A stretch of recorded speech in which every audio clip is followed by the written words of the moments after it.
Hey, welcome. Today we're going to make migas. This is a recipe that comes to you from the heartland of Portugal, the Alentejo region and the Beira region. Very popular throughout Portugal. It's basically, migas translates to breadcrumbs. In the US, it's kind of the same way we would make stuffing during Thanksgiving. We make a bread stuffing.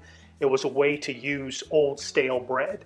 And the legend has it that it was a family in the Alentejo that left out some stale bread. It rained, and the next day they sauteed that bread in olive oil and garlic and made just a delicious side dish to go with their meal. In different parts of Portugal, you'll see it made different ways. Today I'm going to do more of the Alentejo style, which I'm using some pork, some linguiça, and then I'm going to use some paprika and cilantro as the seasoning.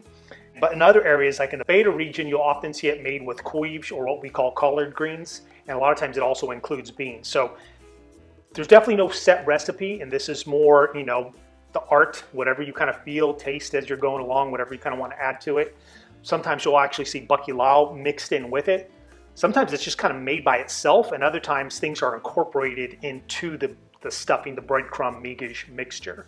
So there's a lot of wiggle room here. I also found this video of this lady just talking about the history of migas in the area of Portugal she's from. And it's really interesting, just a way to feed the farm workers. And I guess it was very popular to have on All Saints Day. So I'll put a link to that so you can check out her video. First, you just want to break up your bread into tiny pieces. So just spend some time breaking up the bread. But depending on how dry and stale your bread is, sometimes if your bread's not too stale, you just could saute it with the oil or the fat left over from your pork and just incorporate it into the dish. Other times, if the bread's very stale, you'll probably want to break it up a few hours or even a day ahead of time and sprinkle it with a little bit of salty water, and maybe keep it in a bag like a Ziploc bag or cover it in a bowl and just let it hydrate a little bit so it's not bone dry. So again, there's a little bit of art in cooking in this dish. Also, I think it's more popular in northern Portugal. Sometimes they will use cornbread, like their broa de milho in this dish. I have a recipe for broa de milho on my website if you want to check it out. Okay, we have a hot pan. First thing I'm going to do is add in some olive oil, extra virgin olive oil, and put in my pork.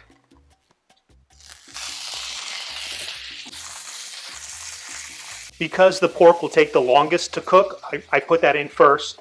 Then next, linguiça is already a cooked sausage, so I'm going to put my linguiça and onions in at the same time. I did pre-season the pork with salt and black pepper. And for this dish, I'm using pork loin, which is basically pork chopped without the bone. Okay, now the pork is about halfway cooked. I'm going to add in the linguiça and onions. I'll reserve about half the onions to mix into the migas. Okay, the pork is done cooking with the onions and linguiça. Now I'm going to take it out, reserve it on a plate, keep the juices and oil from the cooking in the pan because that'll add flavor to the migas.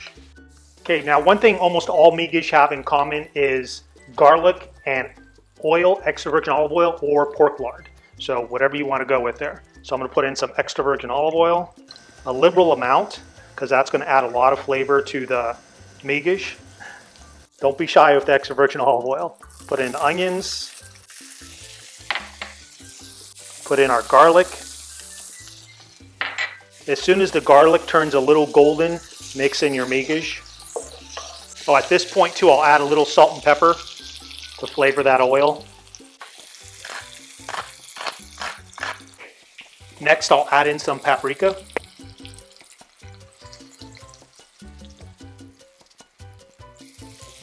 Put in the breadcrumbs.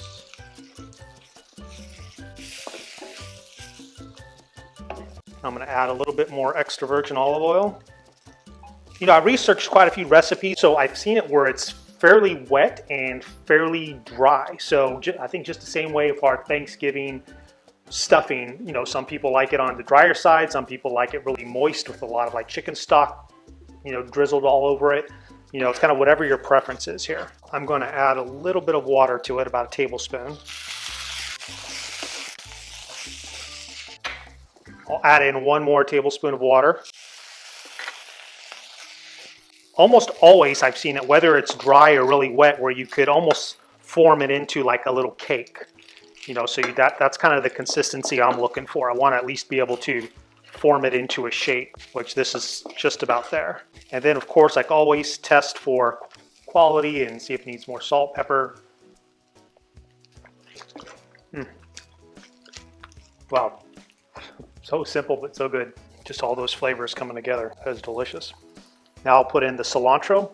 This recipe would also go really good with my carne vinho, the Ilush recipe from Madeira, Portugal. It's a marinated pork dish that would be fabulous with this. Have this with your favorite bottle of wine from the Alentejo, who's famous for their wine production. That's it, pretty simple. This is something, again, take the technique. You have some extra bread in the freezer and you're making a dish. A few herbs from the garden, garlic and extra virgin olive oil really could make something delicious out of virtually something you were thinking of throwing away. So a great way to use old bread.